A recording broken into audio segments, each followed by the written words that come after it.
안녕하십니까. 국민의힘 비례대표 조배수 의원입니다. 요즘 우리 대학가에서도 탄핵을 반대하는 그 움직임이 아주 강하게 일어나고 있습니다. 그 연장선상에서 오늘 탄핵을 반대하는 대한민국 청년들이 어제 헌법재판소에서 마은혁 재판관 임명 부분에 있어서 임명하지 않은 것은 위헌이라는 취지로 나오는 이런 결정에 대해서 헌재에 대해서 각성하라는 내용으로 기자회견을 준비를 했습니다. 권혜영 대표께서 나오셔서 성명서 낭독하시겠습니다. 안녕하세요. 저는 탄핵을 반대하는 대한민국 청년들 대표 권예영입니다. 현재 비상계엄 이후 정치에 무관심했던 청년들이 이제 하나둘씩 깨어나고 있습니다. 연일 이어지는 대학가 시국선언이 이를 보여줍니다. 그 이유는 명확합니다. 입법부의 독단이 행정부를 마비시키고 사법부마저 흔들리는 현실 속에 더는 청년들이 침묵할 수 없기 때문입니다. 오늘 우리는 야당의 의회 독재가 국민 주권을 침탈하여 마지막 이 나라의 최후 보루인 헌법재판소마저 정치적 타협에 흔들리고 있는 이때 이를 좌시하지 않기 위해 생계를 박차고 이 자리에 섰습니다.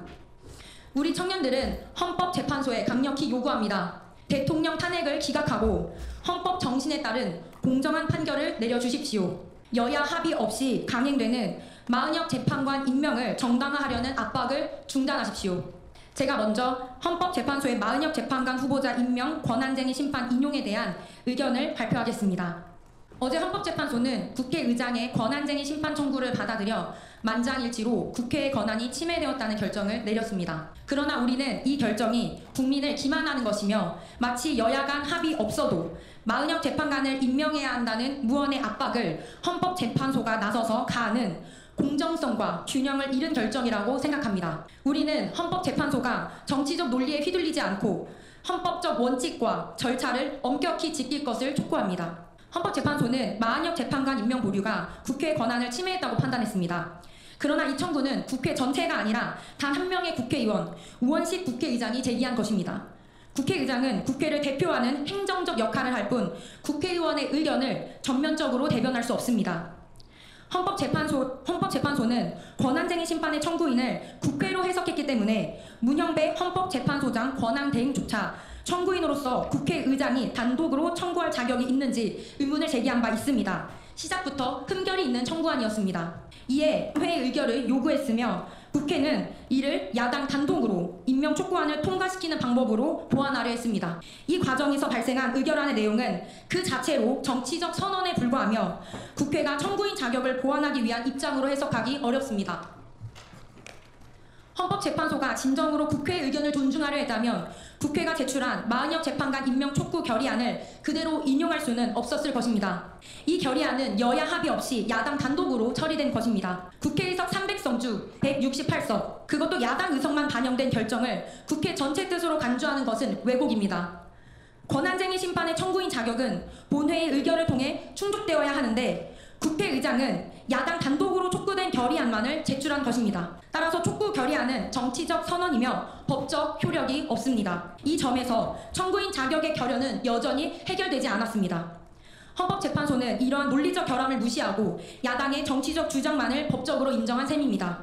이는 법치주의를 부정하는 행위입니다. 결론적으로 어제 마은혁 재판관 임명에 대한 헌법재판소의 만장일치 의결은 헌법재판소의 국회의장 단독 청구를 국회 전체의 의사로 해석하며 야당의 단독 결의를 국회 공식 입장으로 포장한 것과 다름없습니다. 이는 헌법재판소가 정치적 판단을 내리고 있음을 명백히 보여주는 사례입니다. 국회의 입장이 아니라 야당의 정치적 선언을 법적 판단으로 돌린 것입니다. 문형배, 이미선, 김영두, 정정미, 정계선, 전영식, 김복평, 조한창 재판관님께서께 강력히 촉구합니다. 마은혁 재판관 임명에 대한 국회 권한쟁의 심판은 청구인 자격이 부적격하다는 점이 명백하다는 것을 알아주시길 바랍니다. 따라서 권한쟁의 심판 청구는 각하되어야 마땅합니다. 우리는 이 나라가 여야 간 갈등에 깊이 분열되고 있는 현실을 잘 알고 있습니다.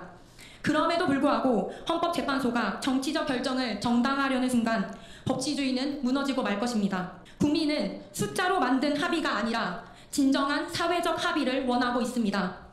헌법재판소는 이를 명심하고 정치적 논리에 휘둘리지 말아주십시오. 헌법과 법리의 원칙에 따른 공정한 판결을 내려주십시오. 다음으로 대한민국의 법치와 민주주의 수호를 위한 헌법재판소와 최상목 권한대행에 대한 촉구 내용을 한재승 청년이 발표하겠습니다. 안녕하십니까. 저는 탄핵을 반대하는 청년 모임의 한재승입니다. 지금 대한민국은 법치와 공정성이 무너지고 있습니다. 정치는 국민적 합의로 이루어져야 함에도 오늘날 대한민국은 특정 세력의 일방적인 폭주 속에서 기본적인 민주적 절차마저 무너지고 있습니다. 헌법이 보장하는 민주주의와 법치주의가 흔들리는 이 위태로운 현실 앞에서 우리는 대한민국의 미래를 걱정하지 않을 수 없습니다. 또한 현재 야당은 국가의 근간을 흔드는 독단적인 행보를 이어가고 있습니다. 헌정사상 초유의 야당 단독 예산안 통과, 감사원장 탄핵, 주요 국무위원 및 당대표를 수사하는 검사들에 대한 보복성 탄핵까지 입법부가 행정부와 사법부를 장악하려는 시도가 노골적으로 이루어지고 있습니다. 이 과정에서 국무총리마저 탄핵되었습니다. 한덕수 전 총리는 여야 합의를 요구했다는 이유로 자리에서 밀려났고, 이는 곧 입법부의 일방적 폭주에 저항하는 자는 용납할 수 없다라는 야당의 메시지나 다름없습니다. 이제 그 칼날은 헌법재판소로 향하고 있습니다.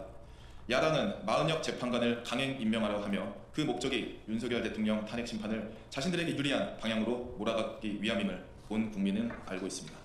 우리 국민과 청년들은 아직 헌법재판소가 최후의 보루로서 대한민국의 정의를 지켜줄 것이라 믿고 싶습니다. 그러나 지금 우리가 보고 있는 것은 졸속 심리, 기울어진 판결, 형식적인 변론 기회뿐입니다.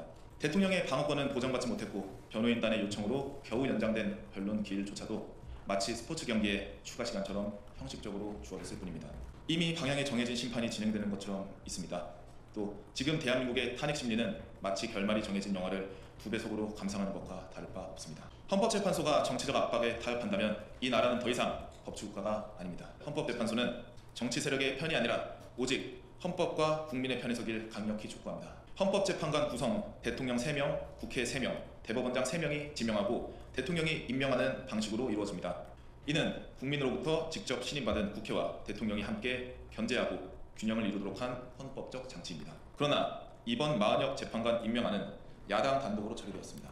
이는 민주적 정당성이 결여된 반쪽짜리 결정을 넘어 반의 반쪽짜리 편향적 결정에 불과합니다. 이러한 상황에서 헌법재판소와 더불어 최상목 권한대행께 간곡히 요청드립니다. 마은혁 헌법재판관 임명이 특정 세력의 정치적 도구로 악용되는 것을 막아주십시오. 대한민국의 민주주의가 특정 세력의 입맛에 따라 좌우되지 않도록 대통령의 탄핵 심판이 공정한 절차 속에서 이루어질 수 있도록 지켜주십시오. 지금 대한민국 국민과 전 세계가 지켜보고 있습니다. 정치적 편향성이 노골적으로 드러나고 심리에 참여하지도 않은 재판관을 최종 판결에 앞서 무리하게 투입하려는 시도는 헌법을 유린하는 중대한 사법농단입니다. 만약 이러한 편향적 결정이 강행된다면 그것은 헌법재판소가 정치 권력의 하수인이 되는 것과 다를 바가 없습니다. 법과 양심이 살아있는 대한민국을 지키기 위해 국민의 신뢰와 진정한 민주주의를 위해 부디 헌법과 양심에 따른 결정을 내려주십시오. 다음으로 조기 대선론이 아니라 대통령 직무 복귀가 선행되어야 하며 그 후 개헌을 논의하려면 미국식 대통령제를 도입하라는 내용으로 권승호 청년이 발언하겠습니다. 안녕하세요. 저는 윤석열 대통령 탄핵을 반대하는 청년 권승호입니다. 정치권에서 떠도는 조기 대선론에 대해 우리는 단호히 반대하며 시기상조임을 분명하게 밝힙니다. 조기 대선이라는 또 다르게 짜여진 각본에 청년들은 휘둘리지 않을 것입니다. 지금 논의해야 할 것은 불법적 탄핵 절차의 종결, 그리고 헌법재판소의 공정한 판결입니다. 여야 정치권은 조기 대선이 아니라 미래 세대가 살아갈 이 나라의 헌법 체제를 개선하는 데 힘을 쏟아 주십시오. 문제의 본질은 내각제 개헌이나 작금의 현실에 견제받지 못하는 입법 권력입니다. 이 비정상적인 정치 구조를 근본적으로 바로잡기 위해서는 우리는 양원제 도입, 그리고 대통령 중임제를 포함한 미국식 대통령제 개헌을 신중하게 고려하길 강력히 요구합니다. 행정부의 정책 연속성을 보장하는 것이야말로 대한민국을 안정적으로 이끌어갈 해법입니다. 이 나라 대한민국은 청년인 우리가 살아갈 나라이며 그렇기 때문에 우리가 원하는 제도를 만들길 희망하는 것입니다. 우리에게 정쟁과 모략의 결과로서 제도를 주입하지 마십시오. 단순한 절차적 정치적 타협이 아닌 미래를 위한 근본적인 개혁을 원합니다. 따라서 세계 최강국으로 자리잡은 미국의 제도를 영도하고 도입할 것을 촉구합니다. 마지막으로 탄핵을 반대하는 대한민국 청년들의 탄원서 참여 촉구를 위해 권혜영 대표가 발언하겠습니다. 네, 대한민국의 법치는 지금 무너지고 있습니다. 입법부는 견제받지 않은 권력이 되었고 사법부는 흔들리고 있으며 행정부는 정치적 공작의 희생양이 되었습니다. 우리는 이 모든 부조리를 똑똑히 목격하고 있습니다. 우리는 단순한 정치적 구호를 외치는 것이 아닙니다. 대한민국을 사랑하는 청년들 한 명 한 명으로서 민주주의의 핵심 가치인 법치주의와 삼권 분립, 견제와 균형이 무너지는 것을 보고도 가만히 있을 수 없기에 비상계엄을 통해 깨어나기 시작한 청년들은 지난 12월부터 거리로 나섰습니다. 청년들은 광화문에서, 대학가에서, 온라인에서 외쳤고 탄대청은 가두 시위를 통해, 연설을 통해 유세 차량을 운영하며 국민들에게 진실을 알리기 위해 나섰습니다. 청년들의 목소리는 더 이상 소수가 아니며 깨어났고 행동하기 시작했습니다. 우리는 대한민국 청년들에게 묻습니다. 여러분은 대한민국이 무너지고 있는 것을 가만히 보고만 계시겠습니까? 우리의 미래가 기성 정치권의 탐욕과 모략 속에서 짓밟히는 것을 용납하시겠습니까? 윤석열 대통령 탄핵 선고일이 다가오고 있습니다. 이 탄핵이 정치적 전략에 의해 진행되었으며 그 절차가 근본적으로 위법했음을 우리는 알고 있습니다. 이제 남은 것은 헌법재판소가 대한민국의 법치와 정의를 지켜낼 것인가 아니면 또 다른 정치적 도구로 전락할 것인가 하는 선택뿐입니다. 따라서 우리는 대한민국 청년들에게 탄원서 서명에 동참할 것을 호소합니다. 이제 더는 침묵하지 마십시오. 우리의 목소리를 모아 헌법재판소에 전달해야 할 때입니다. 이것을 위해 탄핵을 반대하는 대한민국 청년들 웹사이트에 탄원서 서명을 개설하였습니다. 회원가입과 동시에 탄원서 서명을 받아 헌법재판소에 대한민국의 법치와 미래에 대한 청년들의 목소리를 전달할 예정입니다. 마지막으로 다시 한번 호소드립니다. 헌법재판관 여러분, 대한민국의 헌법과 양심에 따라 판결을 해주시길 바랍니다. 그리고 존경하는 국민 여러분, 청년 여러분들, 우리가 헌법재판소에 우리의 목소리를 전달함으로써 국민의 뜻을 전달하는 데 힘을 합치길 원합니다. 청년들은 행동할 것입니다. 대한민국을 지키기 위해 끝까지 싸울 것입니다. 감사합니다. 저는 분명히 말씀드립니다. 헌법재판소에서 이번에 탄핵 인용할지 기각할지 또는 각하를 내릴지 모르지만 그 결과에 따라서 전 국민들이 분열될 수도 있고 국가 발전에는 굉장히 큰 지장이 있을 것이고 대한민국 체제도 저는 위험할 수 있다고 생각합니다. 그 정도로. 이유는 아시다시피 이번에 윤석열 대통령 비상계엄 선포할 때만 하더라도 저도 역시 마찬가지로 이건 미친 짓이다라고 했었습니다. 왜냐하면 갑작스럽게 비상계엄은 모든 국민들이 많이 놀랐을 거고 하지만 시간이 지나면서 당연히 국민들이 많이 계몽이 되었죠. 첫 번째 계몽이 된 것은 바로 그동안 우리가 수면 아래에 있던 많은 문제점들이 드러났지 않습니까? 민주당의 29번의 탄핵, 그리고 그로 인한 행정부와 국가 시스템의 마비, 그리고 두 번째는 언론의 편향된 보도. 그동안은 쉬쉬했지만은 이번에 탄핵 보도를 보게 되면은 전 국민들이 이것은 민주당 끈앞풀이다. 왜냐하면 아직 재판이 이루어지지 않았지 않습니까? 유죄대 재판이 이루어지지 않았으면 무죄 추정 원칙에 따라서 이재명 역시 마찬가지로 이재명 대표도 역시 재판 진행 중에 있지 않습니까? 대북 800만 불을 송금했지 않습니까? 하지만 그렇다고 해서 우리가 아직은 재판 진행 중이기 때문에 범죄자로 취급하지는 않지 않습니까? 그것처럼 윤석열 대통령 마찬가지 재판을 못 받았습니다. 못 받은 상태니까 당연히 무죄 추정 원칙에서 내란이라 하면 안 되죠. 그런데 민주당이나 이런 쪽은 무조건 내란으로 덮으시지 않습니까? 거기에 대해서 윤석열 대통령 탄핵을 반대한다면 내란 동조 이러지만 그거는 법적으로 말이 안 되는 이야기입니다. 언론들도 마찬가지로 내란에 대해서 내란 선거 이렇게 보도하는 그 언론 역시 민주당 끈앞풀입니다. 그러면 공정한 보도라고 저는 생각하고요. 두 번째 개몽된 것은 아까 말씀드린 대로 언론, 그 다음에 민주당, 그리고 공수처의 부당한 수사, 그리고 사법부, 서부지법의 편향된 판결, 그리고 중앙선관위의 많은 문제점들, 그리고 마지막으로 헌법재판소까지 너무나 편향되어 있고 우리법연구회가 전체 한 3천여 명 판사 중에서 기껏 100여 명으로 알려졌지만 이미 우리법연구회 벌써부터 8명 중에 3명이 우리법연구회나 또는 그 후신 똑같죠. 국제연구연구회 아닙니까?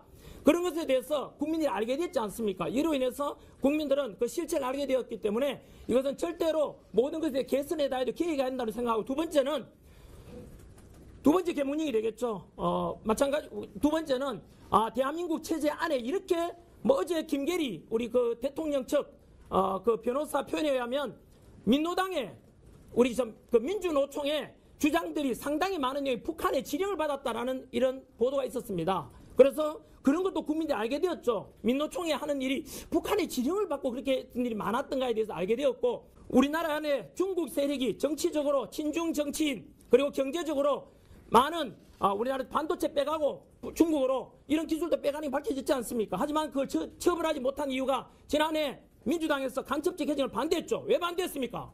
예? 북한 말고도 중국에 우리 첨단 기술 빼가고 군사기술 빼가면 처벌해야 될 거 아닙니까? 그런데 간첩적 해정하는 거 민주당 반대했지 않습니까? 민주당이 답변해야죠. 그 외에도 사회적으로 중국에서는 현재 우마오당이라고 벌써부터 적게는 하버드 연구하면 적게는 수백만 명, 많게는 4천만 명 우마우당 중국의 댓글 부대가 운영되고 있습니다. 그러면서 현재 뉴스를 보게 되면 댓글에 전환기 뉴스만 나오면 무조건 욕밖에 없습니다. 왜 그렇겠습니까? 저는 모든 국민의 뜻이라 반영되지 않습니다. 제 생각에는 많은 중국인이나 또는 친중적인 이런 사람들이 댓글 단다고 저는 생각하고 있습니다. 그래서 그 외에도 뭐 공자 학원도 우리나라에 23개나 있지 않습니까? 미국에서는 그 반대하죠. 공산주의 사상 확산시킨다고. 그런 속에서 저는 이번 개헌을 통해서 금방 말씀드린 대로 국민들은 많은 우리법 연구회라든가 이런 뭐 사법부 카르텔 그리고 공수처 그리고 뭐 헌재 그리고 민주당 이런 그 끈앞들이 이렇게 너무나 인기가 많이 되는 걸 알게 되었고 중국의 지나친 이러한 한국을 제2의 홍콩처럼 만들지도 모른다는 이런 위기감도 알게 되었고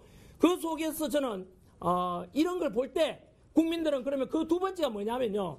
헌법재판소에서도 마찬가지로 현재 헌법재판관 안에서도 많은 국민들이 불신을 가지고 있는 불의한 재판관이 있지 않습니까? 두 번째는 허영 교수님 표현을 빌리자면은 헌법재판소 현재 심리 과정에 10가지 이상의 불법으로 현재 진행되고 있지 않습니까? 이런 상태에서 또한 추가적으로 변론하고 싶은데 제한이 있지 않습니까?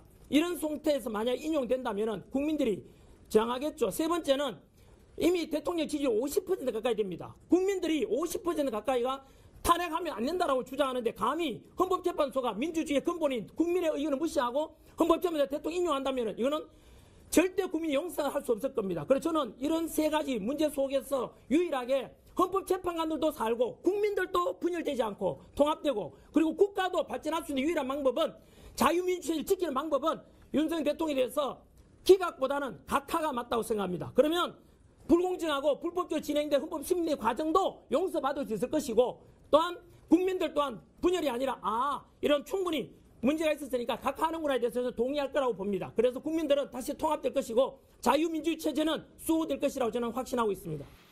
우리 정부 들어 국가정보원이 국가안보의 중추기관으로 거듭날 수 있도록 노력하였고 국군 방첩사의 역량 보강을 위해 힘썼습니다마는 아직 문제의 뿌리를 제대로 다 드러내지 못했습니다. 부수고 깨뜨리기는 쉬워도 세우고 만들기는 어렵고 시간이 많이 걸리기 때문입니다. 이런 상황이 겉으로는 멀쩡한 것처럼 보이지만 실질적으로 전시사변에 못지않은 국가 위기 상황이라고 저는 판단하고 있습니다. 거대 야당은 야당에 대한 대통령의 인식을 탓하기 전에 공당으로서 국가에 대한 책임 있는 자세와 신뢰를 보여주는 게 우선이라고 저는 생각합니다. 저는 자유민주주의 헌법 원칙, 국가 안보, 핵심 국익 수호만 함께 한다면 어떤 정치 세력과도 기꺼이 대화하고 타협할 자세가 돼 있는 사람입니다.